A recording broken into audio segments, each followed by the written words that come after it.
Hey everybody, and the story continues. We're looking at Generation X number 2. This is December of, 1994. So this was actually printed 3 months before that, 1993.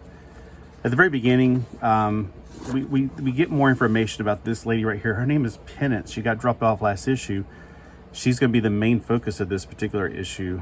We got the team behind her. They're not really formed up like this yet. She's not kind of part of the team yet, but if you've seen the action figures back in the 90s, you know she's part of the team, or at least she's a main character in the action figures. I remember her, I remember Skin. They all had really weird stretched out proportions on all the figures.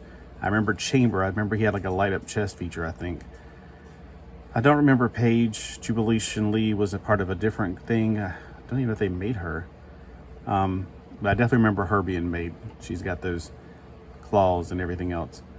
And of course, another character that we'll see in a minute here.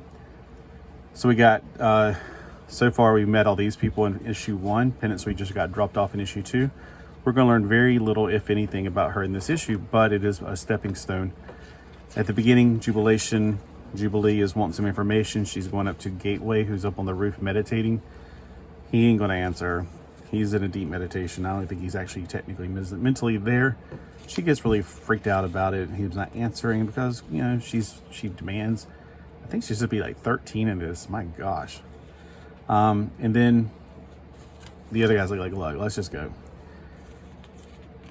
Down here, we see a little bit more conversations going on between Emma Frost and Sean.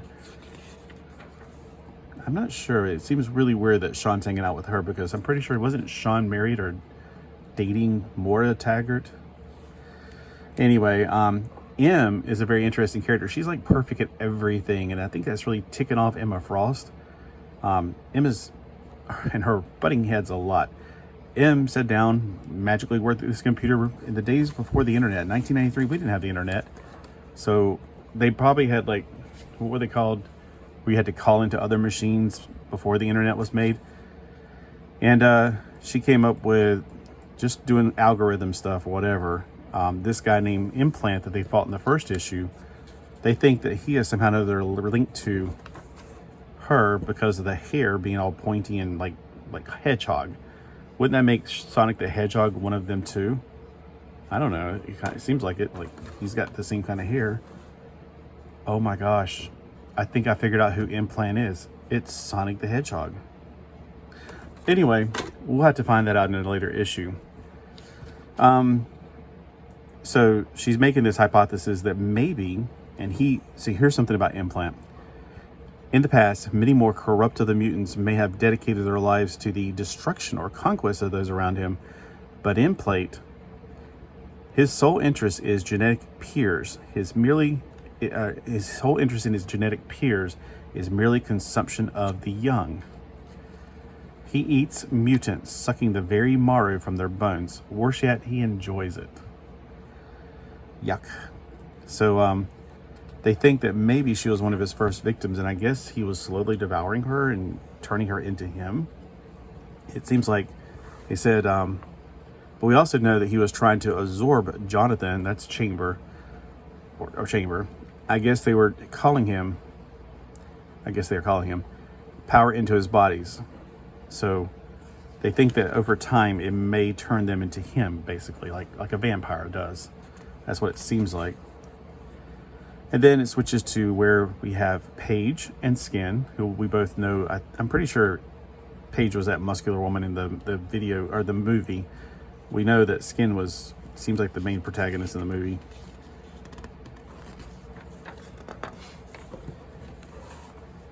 And then we got Chamber outside, and it's just the back and forth. It's kind of like, meh, it's okay. But somehow or another, the girl gets out. And they're like, did they break her out? What did they do? Yada, yada, yada. It's like, how did she get out? This is like reinforced some kind of magical word. She says, that is reinforced with omnium polymer. Wolverine in his prime would have chipped a claw. Yeah, right. I don't think it's harder than adamantium. All right, so we have her out on the loose, trying to get free. She's trying to get out of there. I'm not sure if she's not able to speak their language. I don't know why she can't be connected. Okay, so one of the things is Emma Frost could not get into her mind to communicate to her or anything. So there may be some kind of barrier set up there. But they're setting out to look for her, and some are like, well, I ain't doing this. I'm going back inside. And it's like, all right, well, I'll go out. And so Sean and Paige go in one direction. Emma and M go in a different direction. It seems like pretty much Chamber is just doing his own thing. While they're out looking, they find that, you know, remnants of her trail, her footprints, claw marks she's leaving as she's going through the wooded areas. And yeah, back and forth. Emma Frost is like, you don't like me. It's like, I don't know you. It's really weird how Emma Frost gives a crap what she thinks. I don't know why, and it just really is strange. Why would Emma Frost care what a teenager thinks? It's like, here it says right there. You don't like me very much, do you? Miss Frost, I don't even know you. How am I supposed to decide whether I like you or not? Touche. What is it about her what is it about you that infuriates me? I don't know either. It's very strange. I guess Emma, the only thing I can think is Emma Frost is so full of herself that she just can't accept it. While they're out there, there is an interlude where somebody is about to get assassinated. Evidently, my hand.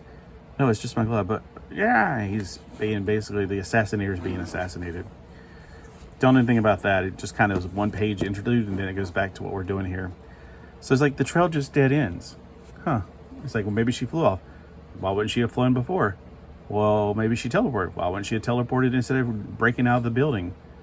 And then they find out, well, she didn't go up, and she didn't just poof one place to another. So she actually went down like a groundhog, yeah. So she went underground, grabbed Paige because she's thinking that they're pursuing her. Then she grabs Sean, and this is the last page. To be continued. Sean Cassidy can't use his power because she's got her finger down his throat. Yeah, gross. And that's all we know for now. So the story has been progressing a little bit slowly. It's fine. It's just, so far I don't know much. And I don't think I have issue number 3. So it may be a while till you actually see me doing number 3. Or I might say, forget it. I'll just go ahead and do the next issue, whatever it is. So as I get the issues, I'll be able to read them through. All right, so what do you guys think of that particular issue? Do you like it? The art is something to really get used to. Some of the art's great, like this right here, looks fine. I guess it's just the way they decided to draw him. Like, he looks like something out of a nightmare. I remember when I was a kid, I watched this movie where there was a tiki statue that came to life and tried to kill the babysitter or whatever, the woman that lived in the apartment. This is what it looks like to me in my memory. Somewhere between that and a troll. So the artwork is pretty good. It's not horrifying. It's just the characters, the way they're drawn, they all look very disproportionate, kind of like they were going for. And I'm wondering now, this is also around this time, was this around the time that Young Justice, because Young Justice also had disproportional characters, but they actually looked a lot better in my opinion. So I wonder if Generation X was the Young Justice of the Marvel universe, because we have left the 80s. This is now the 90s. Like in the 80s, we had New Mutants on one side and Teen Titans on the other. Now we have Young Justice and Generation X are the two, like high school, college kids, or whatever. The next generation of the mutants. I always wanted to read this back in the day. So far, it's been okay. So, did you ever read it back in the day, or did you read it more recently? I think if I didn't have that initial wanting to read it back then, I probably wouldn't care about this that much now. But now I'm intrigued. Who is she? And when I saw the action figures back in the 90s, I always wondered, like, why are they so weird? They look like a bunch of Gumby figures. So maybe we'll get to know more as we go on and read it. If I can find number 3, I'll read it and let you know later. All right, oh, that was thunder. Have a great day. Bye.